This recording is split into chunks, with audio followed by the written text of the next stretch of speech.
a story in the intuitive eating book about a woman who had complaints to her doctor, and the doctor didn't acknowledge that and told her to keep losing weight. Turns out she had a form of terminal cancer, and they didn't find it out soon enough, and she ended up dying. So you see scenarios where our healthcare system discriminates against these individuals, and it ends up costing their health and sometimes their life.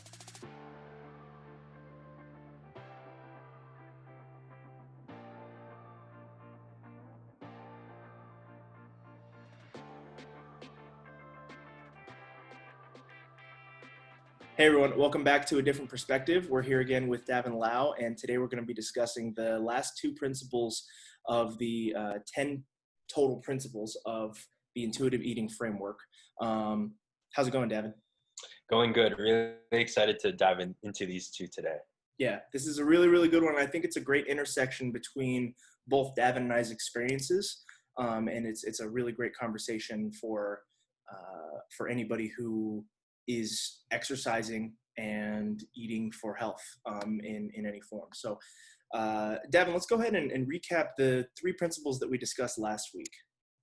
Yeah, so last week we jumped into principle 6, which was fill your fullness, building off our other principles before, trying to build our interoceptive awareness.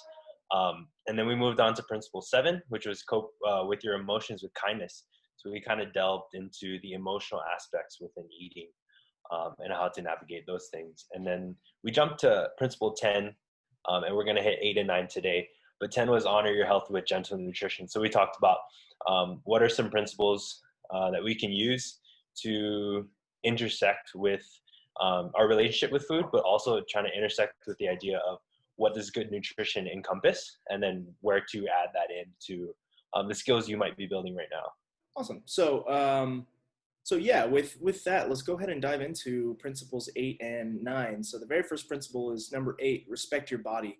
And I think that this is a very important principle that kind of underlines the tone of all of the intuitive eating framework. So what do you mean when you say respect the body? Yeah, so respect your body, I think to everybody it means a little bit different things, but as it's defined by the intuitive eating authors, it entails shifting your focus to appreciating the body you have rather than wishing for a different body. And doesn't mean we disregard your body altogether, but just respecting and appreciating your here and now body, so what you have at the moment. And I think that's super important to address, because we talk about the diet mentality and rejecting the diet mentality and culture, but it's very difficult if we're unrealistic or hypercritical about our bodies. And as many of people know, society tells us our bodies are wrong, right? Tells us that if we hate it, we'll actually love it more and make ourselves feel better by that negative reinforcement. And that can be very harmful to us in short-term, long-term, and others around us, in fact. And we're going to kind of dive into how those negative thoughts and behaviors can impact our larger society at hand. Yeah, there really is a massive industry just built with this underlying disrespect of our own bodies, and it's constantly reinforced every single day. I mean, it's we sculpt our bodies with hatred, and it's and that seems to be a narrative that gets pushed so consistently. So, what sort of thoughts do we tend to see people having about their bodies in terms of disrespect or respect? Yeah, I think we're taught to internalize these negative thoughts and behaviors and kind of justify them on how we're treated within society.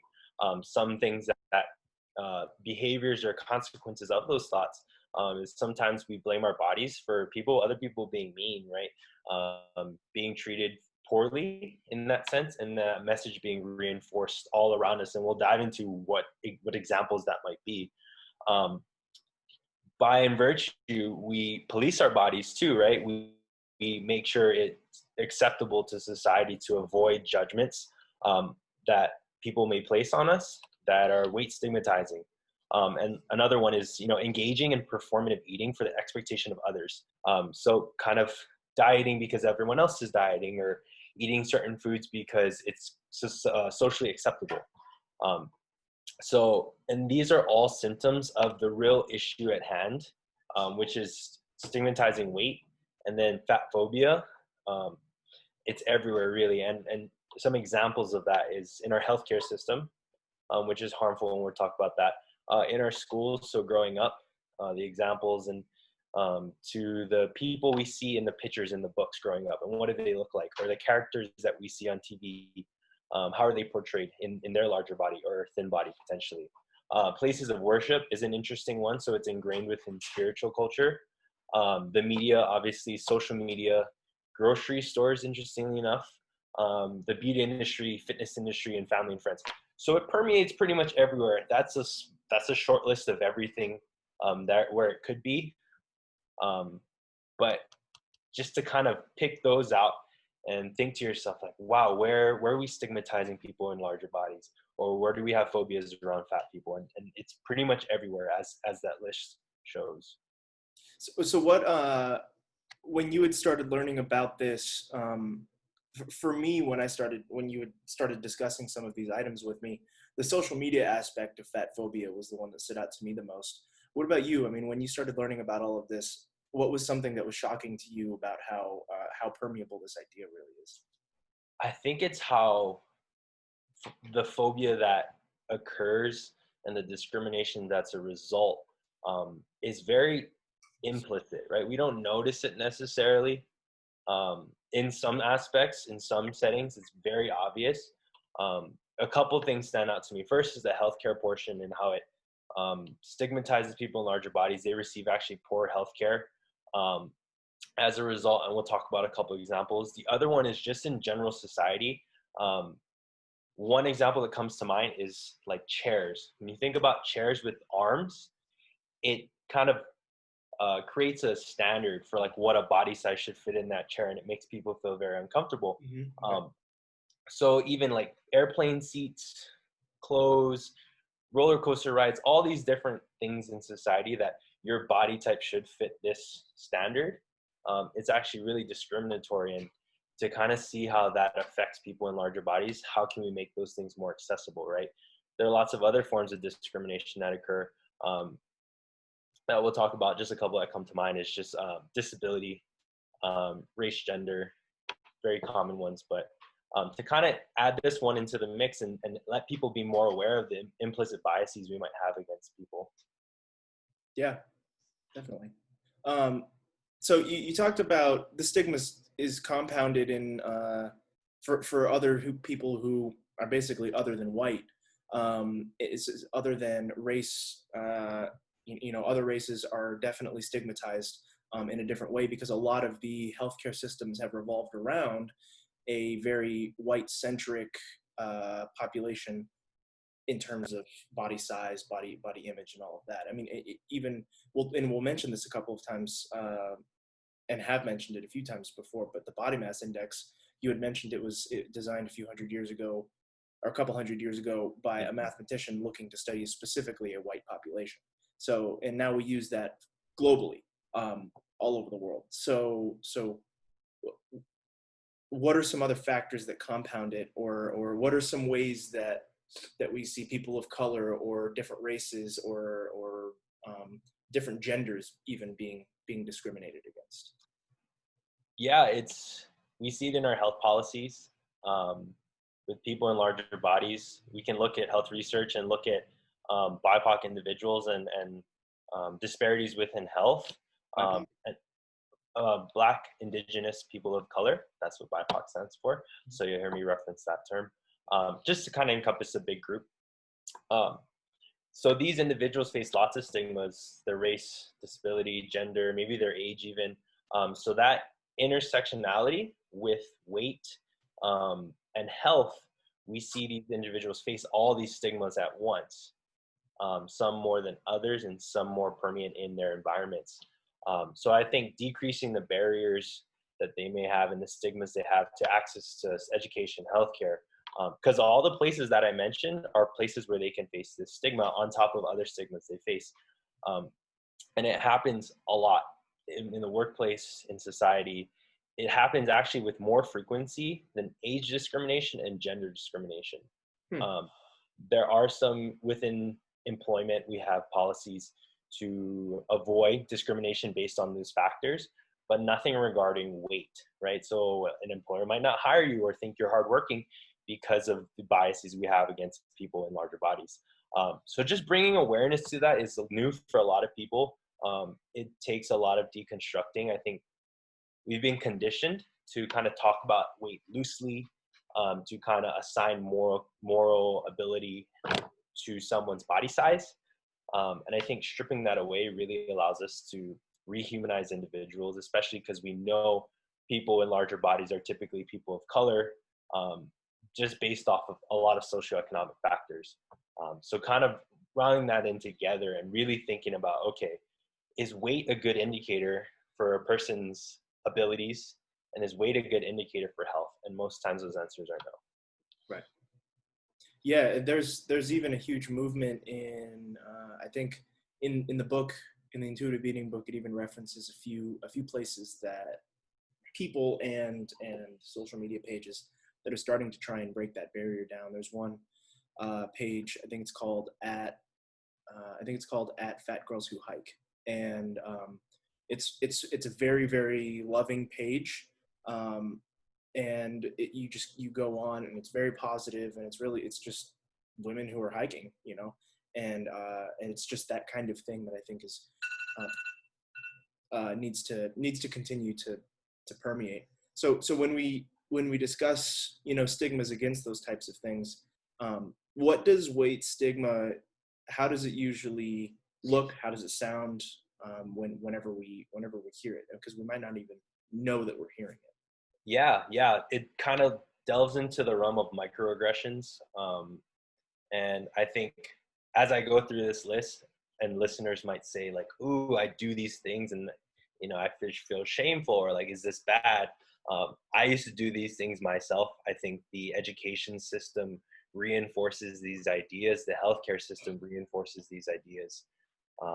When we were children, the way we talk about people, or maybe our parents or our guardians or whomever, our friends, they might talk about people in larger bodies poorly. And all these stigmas get reinforced throughout our lifetime. So if these are new to you as stigmatizing and hurtful and harmful, give yourself some grace, because I had to go through this process. Everyone goes through this process, and it might take some time to kind of work through these ideas.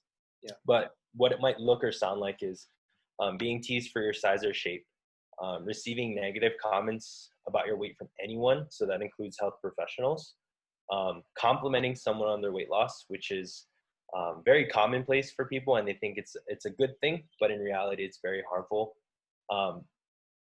Being avoided, excluded, or ignored because of your weight. So a point I like to make about this is parents feel really stressed out about feeding their children, or their children being in larger bodies, because in schools, kids get bullied for typically being in a larger body. So we can't reinforce that stigma that larger bodies are worse than thinner bodies. And parents want to make their kids feel loved and accepted in school by changing their weight. And that can be really harmful. Another one is being charged a higher insurance premium because of your weight. So the BMI has been taken as a health indicator, which in reality, it was never intended to be that. Another one is not being able to find clothes in your size at the store. So we'll go into that one a little bit more in detail, because people don't often think about that. Yeah. Paying extra for additional seat on the airplane.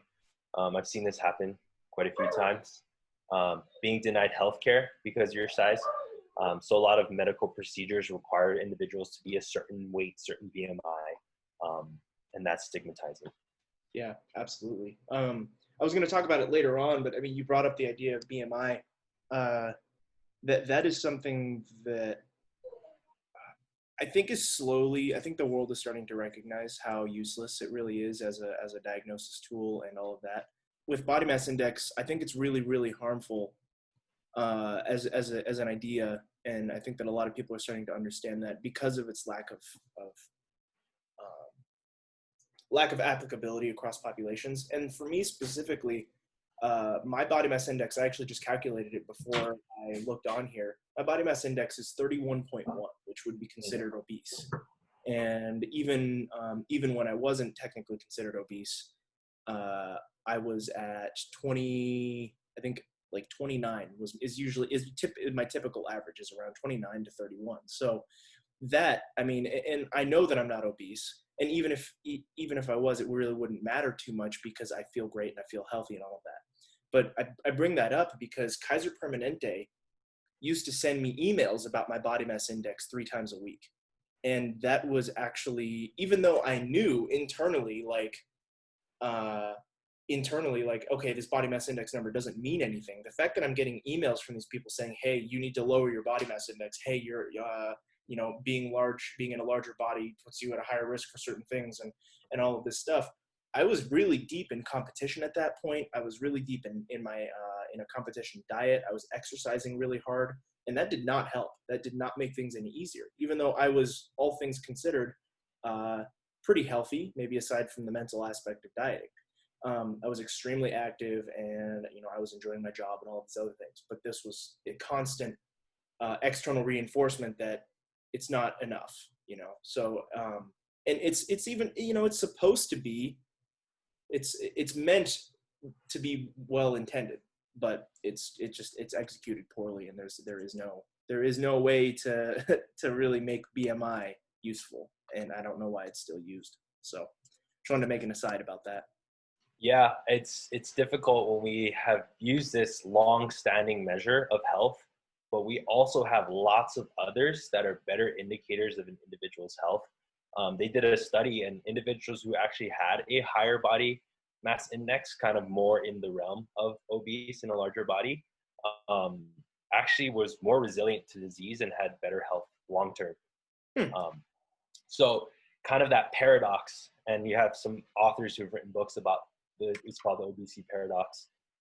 So just this long-standing idea that thin equals healthy, we're now having research come out to kind of contradict that idea and disprove it, and have scientific valid information to back that up. And just to kind of reinforce that, there are so many other measures of health that we can use to assess individuals or groups and populations of their actual health. So some include blood pressure, inflammatory markers, stress markers, hemoglobin A1C, metabolic syndrome, depressive symptoms or disorders, anxiety, lower self-esteem, body image dissatisfaction, and type 2 diabetes. All these things can help assess someone's risk for mortality.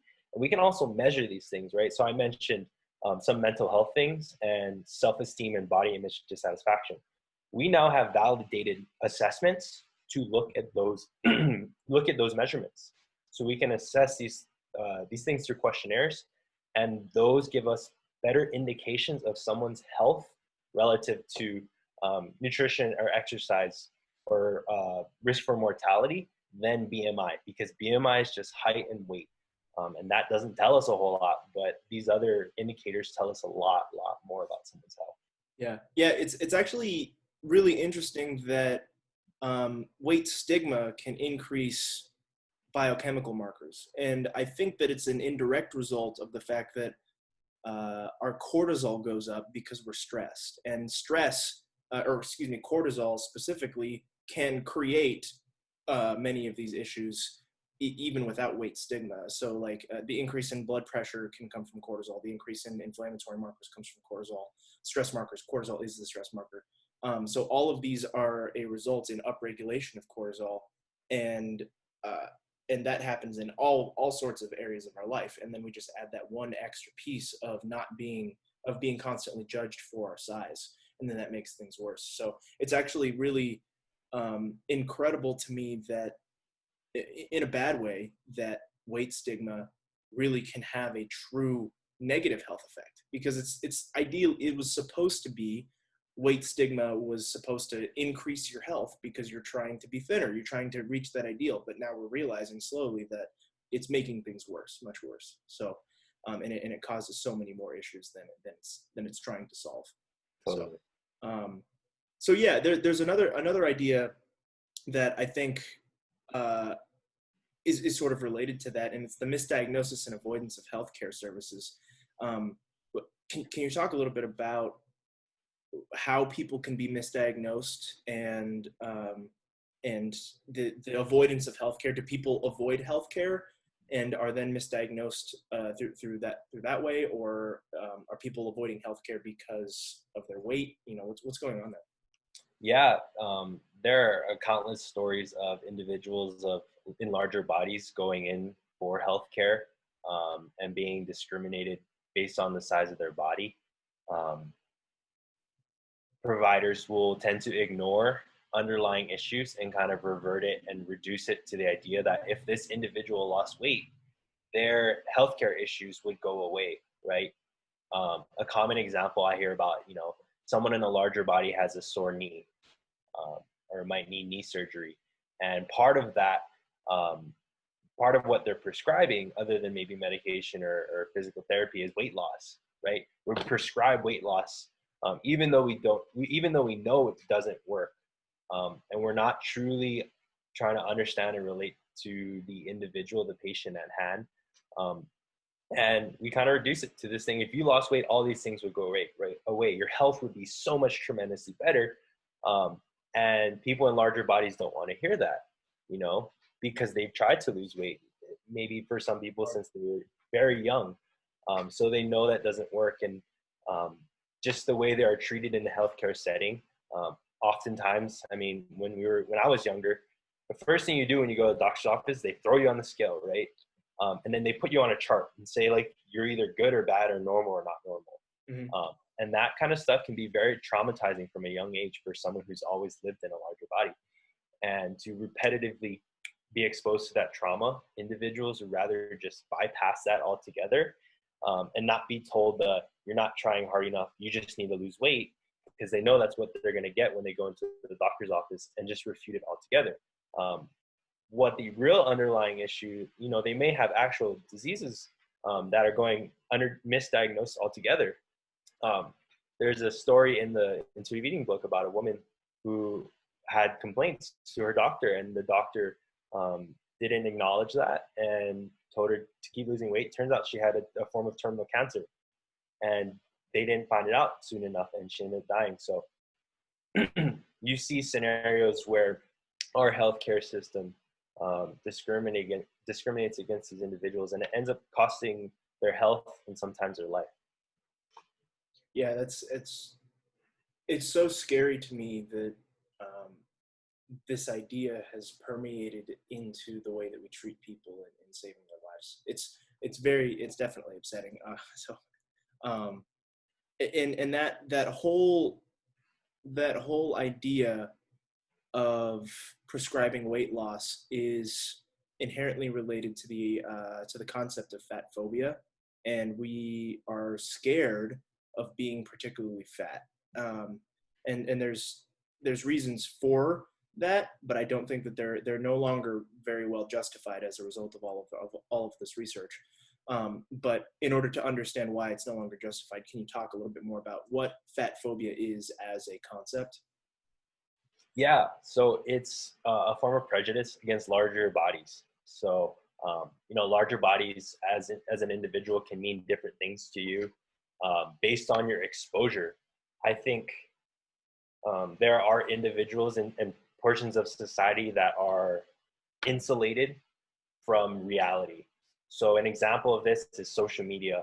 You don't tend to see people in larger bodies on social media, or these images are distorted for that very reason. So we have this distorted reality of what a normal body size is. But if I ask you to think about people who are in larger bodies that you interact with on a basis, so it could be family or friends or colleagues or coworkers, and I ask you, are they the stereotype that people in larger society tend to cast on them? Are they lazy? Are they unmotivated? Are they unhealthy? And more times than not, people say, no, that's not how they are. They don't fit that stereotype. But this stereotype still exists, and it's very harmful. And it's almost subconscious. I had fat phobia, and I still have these thoughts that are fat phobic, just because I was ingrained with these ideas very young. I remember even like Disney Channel movies, when they would have actors or characters who are in larger bodies, they portrayed that stereotype. So that gets reinforced on that idea.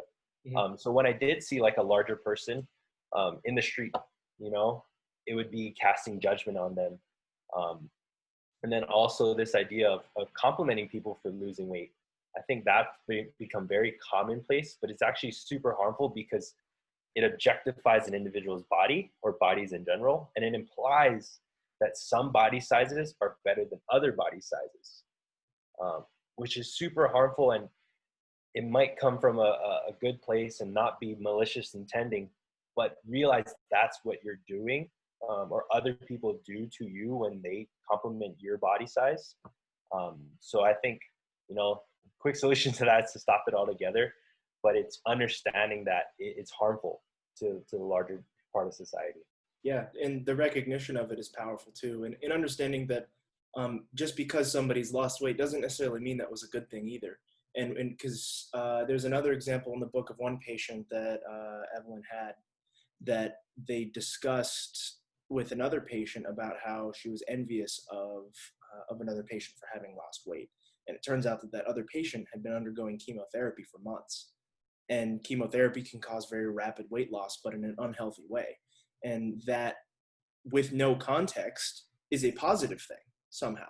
But then when we provide context, we realize, oh, it's because that person is actually dying, but we Right. just complimented them for that process. So it's, yeah, there's no real way to address that except just stop talking about weight. Stop being scared of it in terms of other people's bodies. We don't need necessarily to be commenting on those types of things. Um, so what would you say to people about the idea that if they um, start to become complacent with their size, that they're going to that they're giving up on a certain body type, or they're giving up on their goals, or they're no longer this disciplined person that they thought they were? How would you address that? Yeah, it's a very difficult process. And I think this might be one of the hardest principles to work through because, as explained earlier in this video, there are lots of stigmas you face if you are in a larger body currently. And kind of accepting that idea comes with acceptance of how you might be treated in society. So it can be very difficult, and I'd encourage people to form allies in these different places where you might face stigmas, and then change the immediate environment around you. So if there's no fat positive or larger body individuals in your daily interactions in person or on social media, start to include those, because that's what the reality is. So just exposing yourself to things that um, media doesn't portray gives you a greater accurate sense of how to feel about yourself. Mm-hmm. um, I think there's this idea of honor and dignity with someone who continually diets, right? Like, oh, you're trying so hard, you want to be healthy, and people really want to reinforce your efforts. But based off what we talked about in the previous episodes, it's really harmful for a lot of different reasons. And um, I mean, it's a laundry list of things. And I think it really boils down to this idea and this principle of respecting your body is to accept it for the way it is. And it doesn't mean you have to accept it immediately as it is, right? There's this misconception or this false idea of what positive body image is, right? So a term that's getting thrown around um, by influencers, by people in media, that people, you love all parts of your body and you have no negative thoughts ever about your weight or your size or certain parts of your body that you don't like. And that's just not true. That's not what a positive body image is. And you don't have to accept that. You like your body the way it is right now, but you don't have to like it to respect it, to treat it with dignity, and then holding the intention of meeting its basic needs. So that's what a true positive body image is. Accepting what your body is, and then meeting its needs, constantly being non-negotiable with that. And that's really the true definition of it. And I think you're going to see that term positive body image come up when people have these types of discussions, but to really hone in on what it actually means and not falsify this idea that it's this happy-go-lucky version of how you view your body. Yeah, that's really important to talk about, is the fact that you don't have to necessarily love everything about what's going on in order to respect it. We don't necessarily love our bosses for breathing down, for breathing down our throats whenever we need to do our work, but we respect their authority. We can still do the same thing with our body.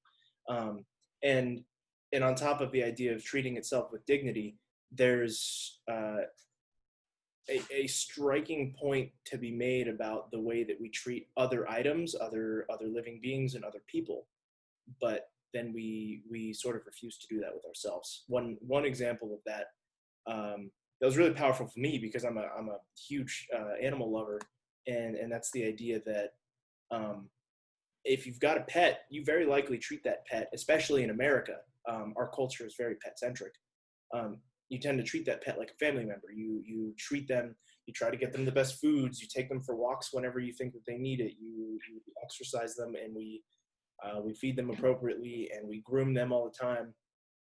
But we refuse to do those things for ourselves. So we respect our animal and understand that our animals require a certain amount of dignity and respect for being in our home, but then we refuse to do those things for ourselves. We almost treat the animals by proxy, or we try to treat ourselves by treating the animals by proxy. So it's just this kind of, again, another sort of dissonance that we have, that I think a lot of America probably could identify with, because of how strongly we feel about our pets. I mean, there's an entire industry about luxury pet treatment now. So, but people have a hard time taking themselves to a massage. So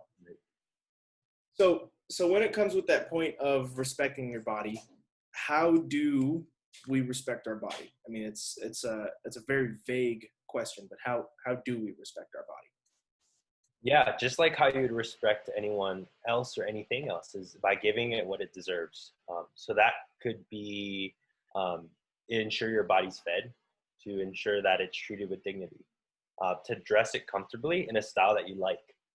Very overlooked portion of it, but we'll dive into that one. To be touched affectionately with consent and with respect.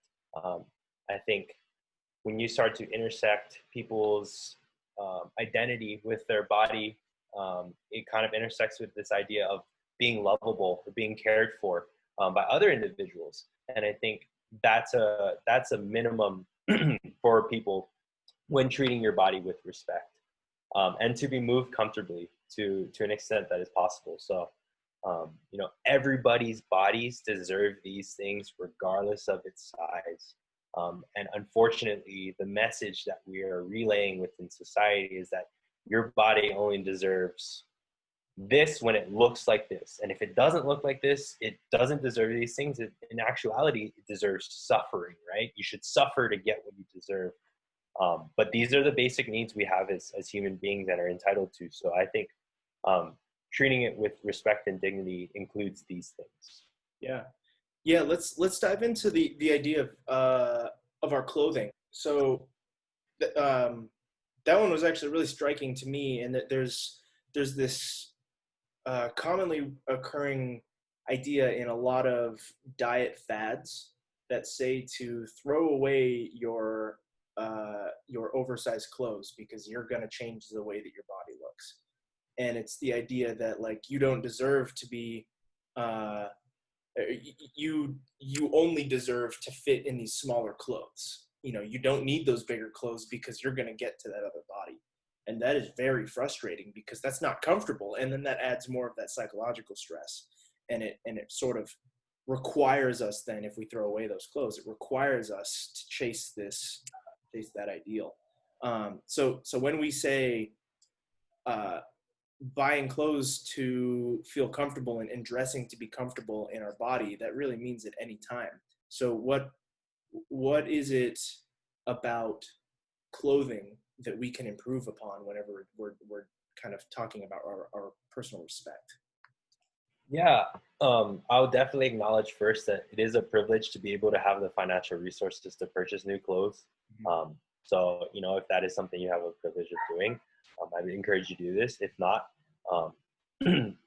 other principles can be done prior to this, and hopefully you become in a place financially where you can start to work on this one. But so the purpose of clothes is to fit your body, and not the other way around. And I think retailers, clothes manufacturers don't account for that idea. It comes back to this weight-centric idea that everyone should be in this range or this size. When you talked about throwing away your larger clothes because you won't fit in those, it really reinforces the idea that you don't care for your body right now, and it's only worthy when you can fit in these clothes.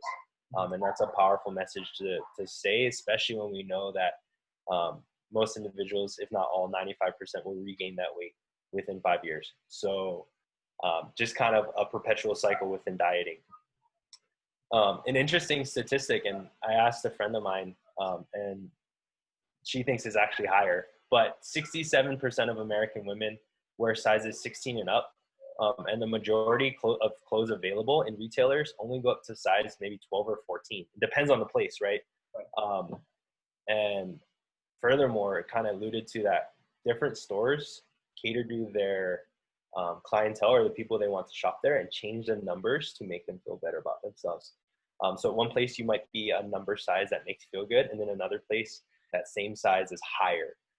So just this idea that certain stores will discriminate against certain body sizes, and it keeps you shopping at their store if you feel better. Or if you don't feel good at that store, hey, come shop at our store, it'll make you feel better idea. And that's just astounding to me how we know that people are larger than the sizes we're putting out there, but we're still putting out sizes to make them feel bad about themselves, right? Like, how do you feel when a shirt or a pants doesn't button correctly because certain parts of your body are bigger than others? It's not a good feeling. Yeah, and that's another form of gender discrimination in that particular example as well, because those types of sizing issues we don't tend to have for men. A lot of male clothing lines are small, medium, large, and it's like you have a size reference for each one, and it doesn't really, like, if it's maybe a large or an extra large, a lot of people who kind of skirt that edge are either large or extra large depending on the brand, but it's never like a small is a large somewhere else. That massive discrepancy there is a huge form of gender discrimination, and we take advantage of the fact that the body size of women has been so much more strongly stigmatized for so many more years than I think male bodies have. But at that same time, it's starting to move towards male body stigma in various ways. There's a lot of brands that cater specifically to athletic type fits that don't fit people with, smaller shoulders or larger waists or things like that. Or, and there's actually one company that I actually do enjoy. I don't have any of their clothes, but I like the idea that there's these pants. They're more of like a skinny type fitting jean. So if somebody really likes that tight fitting jean, but it's a very elastic, so it can fit really any body size, any leg size and stuff like that. And I like that kind of stuff because it's universal and it can really make anybody feel good in those pants. Yeah, that form of gender discrimination, I think, has to be mentioned along with that idea, because that's very frustrating. And for me being a husband, that's very frustrating for me when I see those types of things. And I've watched the demoralization when either friends or my wife go into a store and they're like, well, this size is just so different, and it's demoralizing to watch them shop. Yeah, that's frustrating. So, so when we want to be comfortable, we look for finding the clothes that are appropriate for our body, and shopping for our body as it currently is, and that's important. Is not shopping for a future body that we're looking for, not trying to fit into clothes that we used to fit into. But there's other forms of respect. So what about tools that we use to assess ourselves, like weight tape or like body tape or scales and stuff? Yeah, so treating our bodies with respect and dignity, making it comfortable, right, with our clothes, and then trying to be responsive to what it needs. Using tools is a huge barrier for giving it what it needs and making yourself feel comfortable. if we use the number on a scale as a metric for our worth, right, you're not going to be comfortable because we know our weight fluctuates all the time. And it makes it hard to give your body adequate food and energy. If you see a number on the scale that's maybe above what you thought it would be, would you still feed yourself the same way? Would you still give your body what it needs? I'd argue the answer is no for most people, because they want to see that number go down. And part of the way they're going to do that is to restrict their body from certain things, or compulsively exercise, or other things like that. So using a scale as a tool, I'm a big advocate of just throwing that thing out. There's this event that they do on the East Coast, where I was at for a little bit. It's called a scale smash, and I don't remember the organization off the top of my head, but they get a bunch of groups together to bring their scales, and they have big hammers and they smash their scale, just as a defiance against weight stigma and diet culture. And I think that's important because the scale has long been a tool for measuring not only body weight, not only health, not only worth. And we know these things aren't true. So let's just get rid of them altogether. And I think that event is a big statement to the culture, that reinforces that weight's important and we're not enough or worthy, or we should look a certain way. So I think, if you're really interested in respecting your body, a huge step you could do, either today, right now, or this week, is reevaluate whether that scale, is helping you respect your body or doing quite the opposite.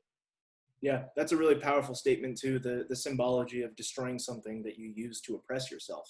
That's really powerful.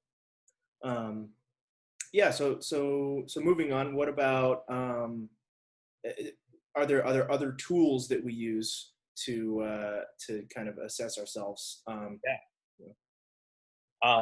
A huge one that I think is very has caught on a lot within social media, but very permeant within gym culture, is body checking. It's comparing your body to the rest of the crowd in the room, right? Sometimes when you walk into a room, the first thing you notice is, am I the largest person? Am I the smallest person? Where do I fall? And, I'm measuring myself and my worth based off the size of my body relative to other people. And that can be a very dangerous thing for some people. And feeling like you're the largest person in the room can lead to negative emotions for some people. For males, being the smallest person in the room could be very dangerous for them, in a sense of masculinity. For other individuals, being the largest man in the room potentially could lead to a sense of superiority. For a woman, potentially, being the thinnest in the room could lead to a sense of superiority. For an individual who's transgender, being the appropriate body size for that gender, make them feel superior as well. Ultimately, all these feelings lead to potential envy of others, because there will always be someone who's thinner or bigger than you, and also insecurity. And like you said with the story in intuitive eating, with the woman who had cancer and losing her body weight to chemotherapy, we don't know other people's stories, right? We don't know what they're transitioning through, what their mental health looks like, what their resources are. We can't reduce these ideas of people and their worth to what they look like. That's the bottom line of that. Yeah, there's always context.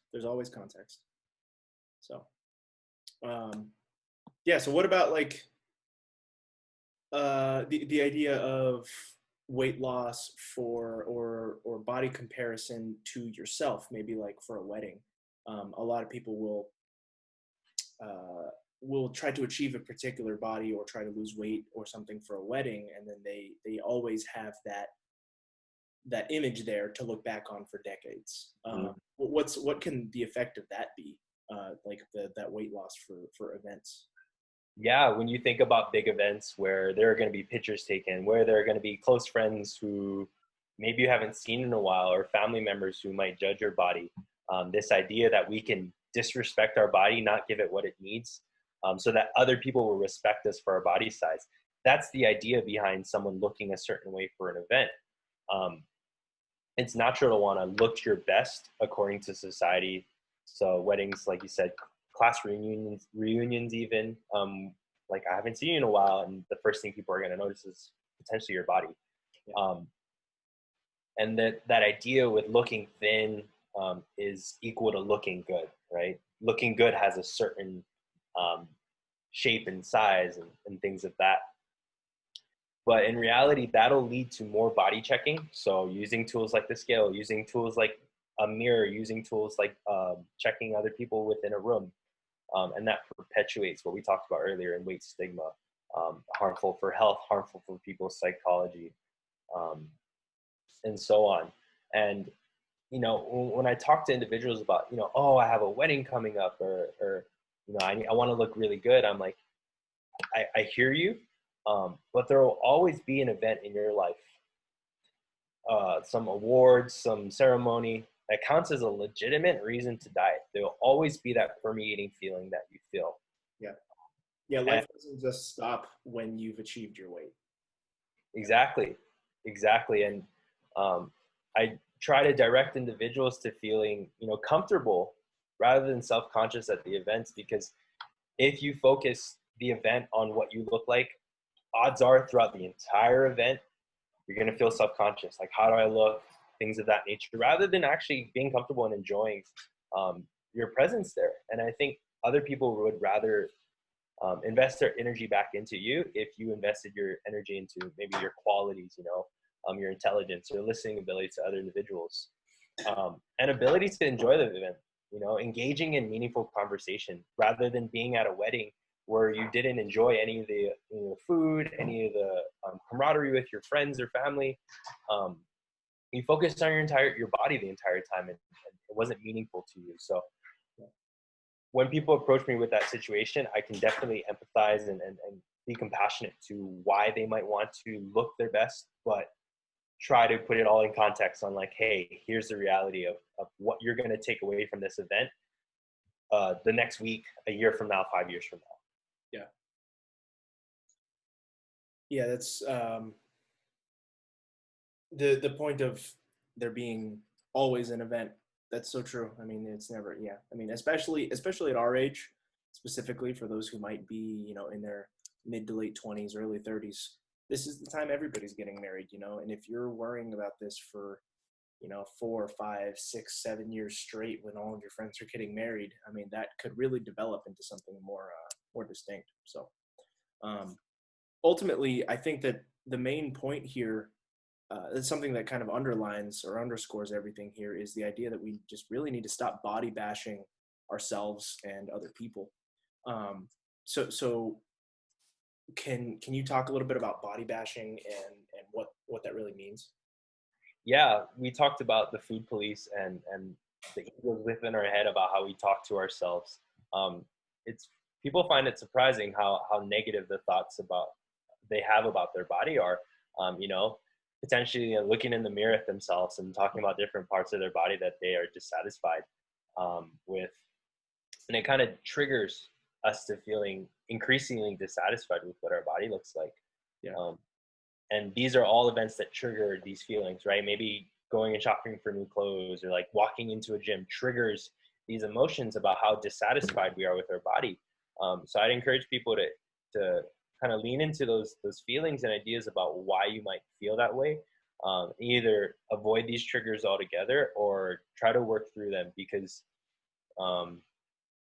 interacting with society, you're always going to find some sort of trigger that makes you feel potentially negative with your body, but trying to reduce those, right? If every time I go on social media, I feel bad about my body, maybe don't go on social media or change the people I follow, because these are all triggers to make me feel worse about my body. And the dieting industry wants that for you. It wants you to feel bad about your body so that you can invest your money into them to making you have that sense of fulfillment when you achieve that body. And it's not fulfilling whatsoever. So replacing that fulfillment with of a perfect body, with fulfillment with your relationship with your body, actually, and speaking to it kindly, that is much more fulfilling. To respect it, to honor it, and to really acknowledge what it does for you. That's so fulfilling to say, like, my feet, I had legs to take me places in an adventure. My smile, right? It connects me with other people. I can interact with people in a physical sense and things like that. So appreciating in different ways other than the way the media tells us to appreciate our bodies. Yeah. I mean, and even in the way of those who train and do a lot of strength training or are in the gym a lot, that body that people have really worked hard to create, we continue to body bash ourselves, but all of that progress has made a stronger body. You know, I mean, we're more resilient to injury and these things, in largely, I would say. And like being able to take a step back and realizing how much progress that you have personally made just by devoting yourself to this particular ideal, you know, maybe despite some of those the negative mental side effects that maybe come with that hyper focus, but taking a step back and understanding like, wow, I really have come a long way. Like that's really important. And again, it's context. You know, I mean, the context of why we're in the gym, why we're eating the things we're eating. I think that's really important.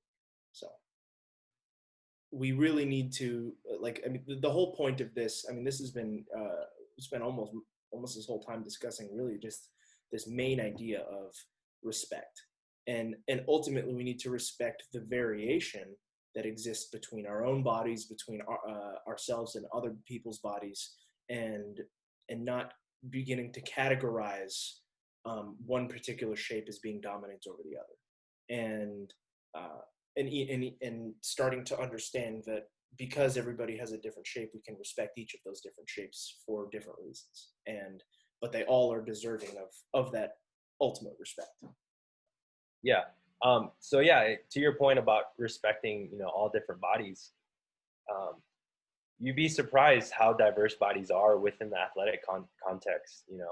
Um, we have this model idea of what an athlete might look like or someone healthy might look like, but in reality, bodies come in all different shapes and sizes, and um, we often neglect those who do great things within athletics, who are in larger bodies or don't fit the norm of what someone should look like.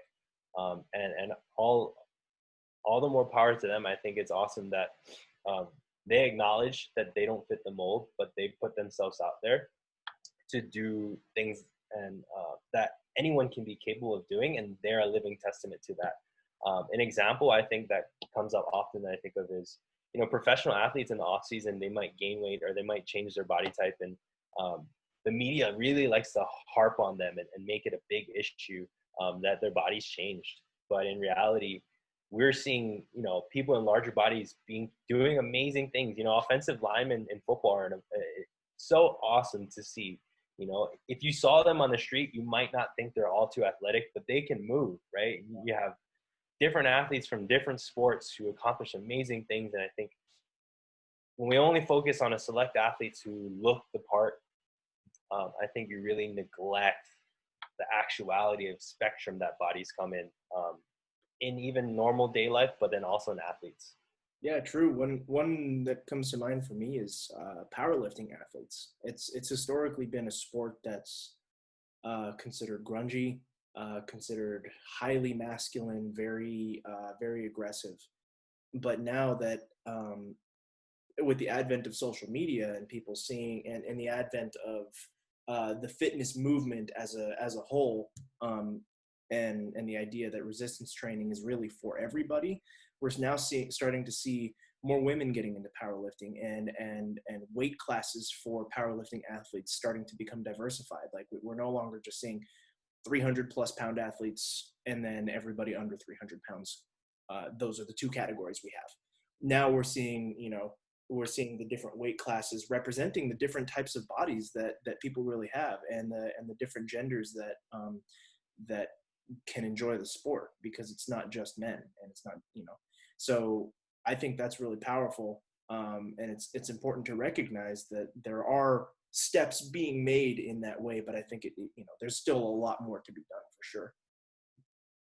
So um, on that idea of diversity, I'd like to talk a little bit about genetic influence, because this is something that is discussed a lot, and people use hard work as an explanation of how to get around your genetics. And this is something I fell into for a really long time, because I, for a long time, was a proponent of the idea that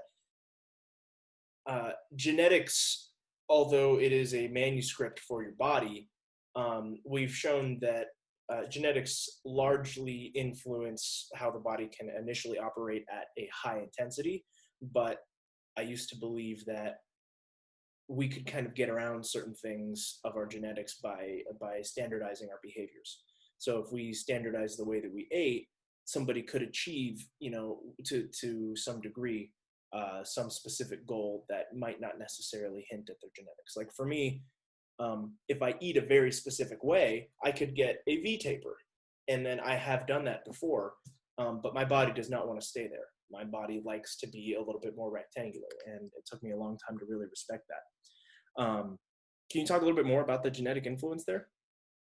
Yeah, in intuitive eating, part of the philosophy is that we all have a genetic set point that our weight likes to be at, and it can vary, 5 to 10 pounds in either direction. So for some people, even more.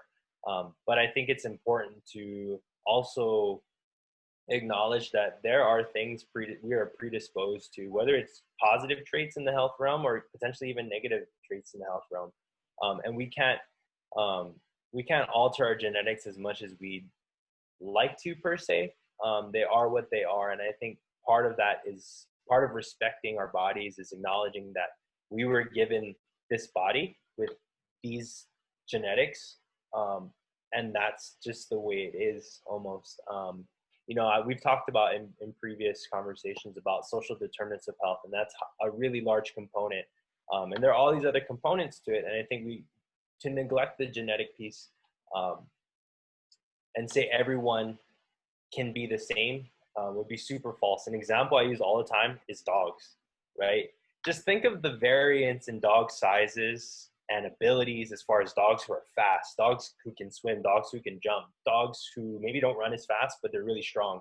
Mm-hmm. I wouldn't tell a big dog it's overweight when it's a different breed than maybe like a very small Chihuahua, right? They're just two different breeds. They have two different genetic makeups. They're both dogs, but they're vastly different in their genetic makeup. And humans are the same way, right? So you wouldn't want to shrink a big dog to be the same weight as a small dog because just because that weight was healthier, right? You're only really looking at one genetic set, one genetic pool.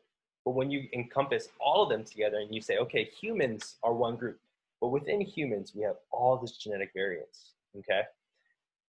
And that has a really large determinant of how big or small we might be. And I think, that's a very long, convoluted way to kind of explain it, but if you have two dogs or you have a friend who has a dog and you have a dog too and they're different breeds, just look at their body types. They're built for different things, just like human beings. We're built for different things, and one's not better than the other. They're just different. Yeah. That's really powerful. I never really thought of it that way in terms of likening it to the fact that, we are all human and we all have some inherent similarity, but we're also very different because that interbreeding and the variations in the way that we've bred really changes the way that our genes splice together. And those different combinations we still don't understand, and we probably won't for a very long time. That's really important. That the genetic engineering of our biology is so powerful and has to be recognized. Because there's, with that same point, there's no way that an athlete like Thor Bjornsson, the strongest man in the world, he's the mountain on Game of Thrones. There's no way that not no way, but it's very unlikely that we're going to get Thor Bjornsson going from his particular body type right now to, running a sub 430 mile. It's just his body was built more for a certain type of strength and not necessarily built for another type of movement. And so that's why he is, in his sport, we say genetic freak, but, he just has a predisposed body to that type. Same thing with Michael Phelps. Everyone was like, he's a genetic freak, but it just turns out that he just had the perfect body type for swimming. And it just so happened he became a swimmer. There could be athletes all over the world that could potentially be better than both of those two athletes I just mentioned as a result of having better genetics, and they just didn't have the opportunity to jump into that. So, yeah. And I think embracing what we're given is a big part of it. And, letting go of these ideas that we might have made up for ourselves to justify why we might pursue something. And, I think everyone loves an underdog story, but also just accepting yourself in the here and now and not having to prove yourself to a group of other people to prove your worth. Um, you as you are worthy enough, regardless of what accomplishments you may have or what you work through. And that's truly respecting your body, and it starts right then and there. And it's a continual process that has ups and downs, but part of it's embracing what you got going on right now. Yeah, absolutely. And that's a very realistic way of putting it. I think that people need to stop deifying certain things about about performance and body types, and that realism is really important in how we address ourselves. On the note of being realistic, I when people ask me, what does like a normal body size, what should my normal body size be? What's a normal body weight that my genetics might want me to be at, right? It's kind of confusing. We set these arbitrary numbers in society of what like a healthy weight might look like. And if we kind of build on the idea of genetics, your parents pass the genetics to you, right? So there's a blueprint for what your body type might look like or should look like to be normal. And caveat for that is if your parents potentially engage in restrictive eating or compulsive exercise, their set point weight is altered as well, right? So if your parents engage in dieting typically and they're in a very low body weight, that might not be the actual weight their set point is at. Trying to look and assess like, okay, well, are these behaviors normal for my parents? And then if they are, then okay, that's what my makeup might look like. Maybe my parents are broader in the shoulders and have, a thick trunk, or maybe they're very thin. It's not far-fetched to see that lineage of body types within your own family. And that's that's one indicator that I would recommend for people to say, like, this is what your normal body type might look like. Yeah. Yeah, that's a cool point. My mom actually used to tell me a lot. She's like, she's like, your body type is very similar to your grandfather growing up. And my grandfather, he was very broad. He was very strong when he was younger. And I never met him, but he was, was very strong, very broad when he was younger. And as he started to get older, he maintained activity levels, but he sort of changed what he was doing. Not like what he was doing, but he just like, his lifestyle went from being, I think he was a police officer for a while, and then he ended up being sort of the home caretaker. And he ended up in his older age started getting very, very thin, and that just was his natural set point. His body started to change, to that, to a very specific type. And I think it's also important to understand that our body types might also change as a result of our age. I think, and our behaviors at those different ages too. And that's something that I think is very strongly overlooked in aging populations, is that we look so strongly to maintain something, knowing that it's not going to be maintained no matter what. Yeah, it's normal for your body to change over time. I think people forget that it's a normal thing to happen. Yeah, there's the idea of sarcopenia, not the idea, the fact of sarcopenia, which is the fact that our muscle mass decreases over time, regardless of who you are, regardless of how much you train, no matter what, your muscle mass decreases always. And that is a fact we cannot outrun. And people try to anyways. So so ultimately, let's wrap up our conversation about respect. Like, what are, how, after being realistic, what's maybe the next step of, now that we have this grounding base, what else do we do? Yeah, a huge thing people forget to do is nice things for your body. We tend to punish it, right? To restrict food or to over-exercise or measure it, right, for its worth, but we forget to take care of it. So whether that's, resting, getting a massage, being kind to it. I think there are many forms that people can identify for themselves that make them feel good about their body. Maybe it's buying new clothes that fit right, like something as simple as that is taking care of your body and making sure it feels good, right? So just very simple acts. I think we tend to neglect that, and we feel like if our body's in pain, we're doing it good. And there's many caveats within that in the strength conditioning realm, but let's not neglect the fact that it should be treated good and with respect too. So, doing nice things for it. is definitely included in that. And to build off of that, um, it's our title on this one, and I think it's a very good encompassing statement to make, is that, viewing your body as an instrument, not an ornament. And that was a coined term from the creators of Body Redefined. You can find them on Instagram at Body Redefined. They're two twin sisters who formed a nonprofit. They actually got their PhDs from the University of Utah, where I got my master's. And they're experts in body image resilience. So they were swimmers, previous swimmers competitively, and they really delved into the field of body image. And that term, is really just exemplifying the idea of that you want to empower yourself with what your body can do, and not what it looks like. So this idea of objectifying bodies, right? Like your body's an object and an ornament in a sense, and it's decoration for people to look at. Really moving away from that and seeing it as an instrument, right? What an instrument can do, right? We don't really think about ornaments as doing things. They're just there, right? Like ornaments on a tree. But instruments, musical instruments, mechanical instruments, using your body in that manner as a tool to do things, taking that outlook really takes us away from objectifying it and really creating value in different ways for our bodies. Yeah, the idea of looking at your body as an instrument is, I think, is one that really struck me a long time ago as being particularly powerful, because it goes back to all of these items of being realistic. Because if you're realistic about what type of instrument you're using, you're not going to use a tennis racket to play basketball. That's a really lame example, but like, there's an instrument for specific things, and when it comes back to our genetic component, our genetics sort of predetermine what type of instrument we have. And every instrument requires a specific type of maintenance. And, there's general maintenance. So let's say, like, you have all of this maintenance for being human, and that general maintenance includes taking care of your mental health, of your physical health, of your, your emotional, spiritual health, all of those different things. We all have that general maintenance. But then when it comes down to our personal bodies, we have a specific maintenance that is specific to us. And only by providing ourselves with that respect that we deserve can we really start to understand how we can really maximize this instrument that we're using.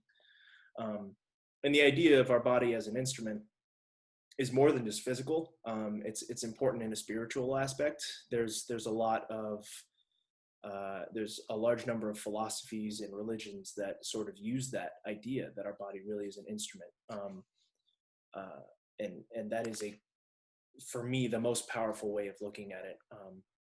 Because our body's not an ornament, and the ones who focus on that tend to kind of stray more towards those disordered eating and the disordered mental patterns and the disrespect, on a daily basis. So yeah, definitely very powerful. So today we discussed the idea, the full kind of spectrum of the idea of respect, and the various ways in which it applies, both to respecting ourselves and respecting others' bodies, through the way that we talk, through the way that the way that we interact with things, the trigger points that we choose to put in front of us. And this is like you had mentioned earlier, Davin, this is probably one of the hardest ones to grasp, because it is so strong in our culture to disrespect ourselves for the betterment of our bodies. And we're now learning that that's not the case. And it's important that we respect ourselves for the betterment of our bodies, not disrespect. So, overall, I think that we'll probably wrap it up there. And next week we'll address the final point of number 9, which is the idea that about movement as it's centered around nutrition and eating, and within this context of intuitive eating, the idea that we need to feel the difference in our movement.